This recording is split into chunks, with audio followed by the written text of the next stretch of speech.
चीन की कंपनियों से लेकर चीन की सरकार पर लगातार जासूसी के आरोप लगते रहे हैं। आरोप लग रहे हैं कि चीन की कंपनियों ने अमेरिका से इतना ज्यादा टेक्नोलॉजी की चोरी की और फिर वो टेक्नोलॉजी के क्षेत्र में अमेरिका को टक्कर देने लगा। लेकिन पहली बार एक चीनी जासूस को जासूसी के आरोप में दोषी ठहराया गया। अमेरिका में एक चीनी जासूस को अमेरिकी विमान कंपनियों के व्यापारिक सीक्रेट चुराने के आरोप में दोषी ठहराया गया है। क्यों दोषी ठहराया गया चीनी जासूस? अमेरिका के जस्टिस डिपार्टमेंट ने चीन के रक्षा मंत्रालय के एक जासूस को अमेरिकी विमानन और एयरोस्पेस कंपनियों से जुड़े कई व्यापारिक सीक्रेट को चुराने की साजिश रचने का दोषी ठहराया है। रिपोर्ट के मुताबिक मुकदमे के लिए संयुक्त राज्य अमेरिका में प्रत्यर्पित किए गए। पहले चीनी ऑपरेटिव यान जूनजू को ट्रेड सीक्रेट चोरी करने की साजिश रचने की कई कोशिशों के अलावा व्यापार की आड़ में कई तरह के और व्यापारिक सीक्रेट की चोरी करने के और जासूसी करने के आरोप में दोषी ठहराया गया है। अमेरिका के जस्टिस डिपार्टमेंट की प्रेस रिलीज के मुताबिक चाइनीज चोर यानजून को दोषी ठहरा दिया गया और आगे सजा का ऐलान किया जाएगा। कितने सालों की हो सकती है सजा?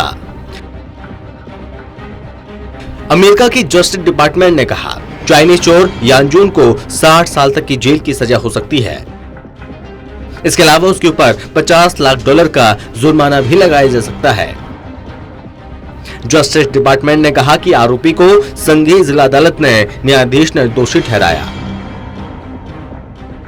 वहीं FBI के सहायक निदेशक एलन कोहलर जूनियर ने कहा, ये FBI दर्जनों अमेरिकी एजेंसियों के साथ काम कर रहा है ताकि पीपल्स रिपब्लिक ऑफ चाइना जो ऑपरेशन चला रहा है उसका मुकाबला किया जा सके और इसके लिए हम सूचनाओं और संसाधनों को आपस में साझा कर रहे हैं।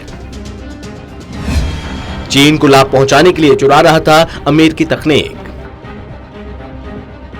आपको बता दें कि 2013 में चीनी रक्षा मंत्रालय के अधिकारी यानजून पर चीन की ओर से आर्थिक जासूसी करने और व्यापार रहस्य चुराने के लिए कई उपनामों का इस्तेमाल करने का आरोप लगाया गया था।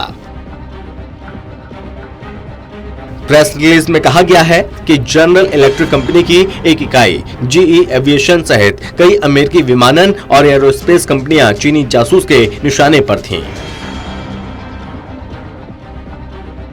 FBI ने कहा, उन लोगों के लिए जो पीपल्स रिपब्लिक ऑफ चाइना के वास्तविक लक्ष्यों पर संदेह करते हैं, ये एक वेकअप कॉल होना चाहिए।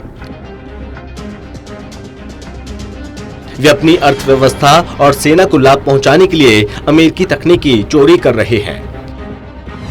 चीन ने अभी तक इस फैसले को लेकर नहीं की कोई टिप्पणी।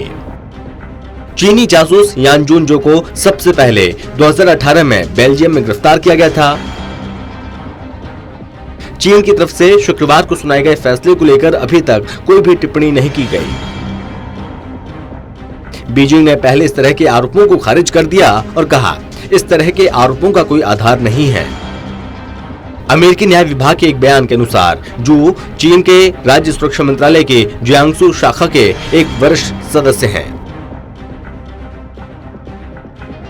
ये एक एजेंसी जो काउंटर इंटेलिजेंस, विदेशी खुफिया और आंतरिक सुरक्षा के लिए जिम्मेदार है।